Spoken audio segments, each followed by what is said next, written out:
जय श्री राम मेरे प्यारे मित्रों, कैसे हैं आप सभी लोग। आशा करती हूँ कि आप सभी स्वस्थ हैं, प्रसन्न हैं और आशा करती हूँ कि आपको भी महाकुंभ में त्रिवेणी संगम में डुबकी लगाने का परम सौभाग्य प्राप्त हुआ हो और आप उदास न हो यदि आप में से कुछ लोग नहीं जा पाए हैं।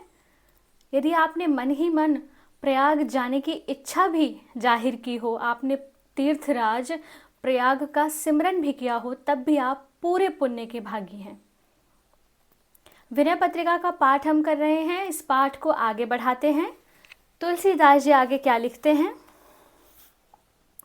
हे हरि कवन जतन भ्रम भागे, देखत सुनत विचारत यह मन निज स्वभाव नहीं त्यागे। हे हरे, मेरा यह भ्रम किस उपाय से दूर होगा। कैसा भ्रम? संसार को सत्य, नित्य, पवित्र और सुख रूप मानने का। देखता है, सुनता है, सोचता है, फिर भी मेरा यह मन अपने स्वभाव को नहीं छोड़ता।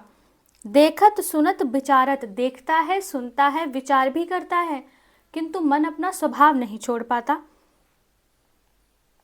और संसार को सत्य सुख रूप मानकर बार बार विषयों में फंसता है। भक्ति ज्ञान वैराग्य सकल साधन यही लागी उपाई, को भल कहु देउ कछु असी वासना न उरते जाई।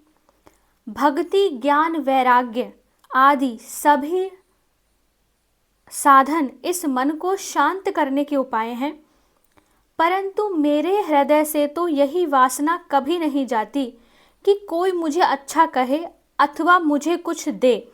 ज्ञान भक्ति वैराग्य के साधकों के मन में भी प्रायः मान बढ़ाई की आकांक्षा रहती है। हम सभी में यह आकांक्षा रहती है। जे ही निसि सकल जीव सु तहि तव कृपा पात्र जन जागे। निज करनी विपरीत देखी मोहि समुझि महाभय लागे। यद्यपि भग्न मनोरथ विधि बस सुख इच्छत दुख पावे। चित्रकार करहीन जथा स्वार्थ बिनु चित्र बनावे। इसका अर्थ है कि जिस रात में सब जीव सोते हैं, रात कौन सी? यह संसार रूपी यह जो सृष्टि है, यह एक रात है। जिस रात में सभी जो सांसारिक प्राणी हैं वह सो रहे हैं, केवल आपका कृपा पात्र जन जागता है। किंतु मुझे तो सब अपनी करनी को बिल्कुल ही विपरीत देखकर बड़ा भारी भय लग रहा है।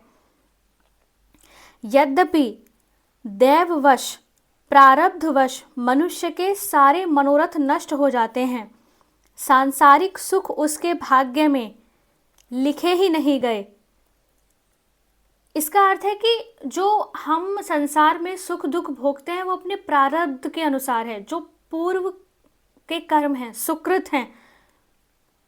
तथापि वह सुखों की इच्छा मात्र कर वैसे ही दुख पाता है जैसे कोई बिना हाथ का चित्रकार चित्रों से अपना स्वार्थ सिद्ध करना चाहता है, केवल मनः कल्पित और भग्न मनोरथ होकर दुख पाता है। उसी प्रकार मैं भी भजन साधन रूप सुकृत किए बिना ही यों ही सुख चाहता हूं। आगे लिखते हैं। ऋषिकेश सुनि नाउ जाऊं बलि अति भरोस जिय मोरे। तुलसीदास इंद्रिय संभव दुख हरे बनी ही प्रभु तोरे। आपका ऋषिकेश अर्थात इंद्रियों के स्वामी नाम सुनकर मैं आपकी बलैया लेता हूँ। मेरे मन में आपका अत्यंत भरोसा है। तुलसीदास का इंद्रिय जन्य दुख आपको अवश्य नष्ट करना ही पड़ेगा। जो इंद्रियों द्वारा पैदा हुआ है, इंद्रियों द्वारा जनित है, वह दुख आपको अवश्य नष्ट ही करना होगा। आगे के पद का पाठ हम आगे के वीडियो में करेंगे। जय श्री सीताराम।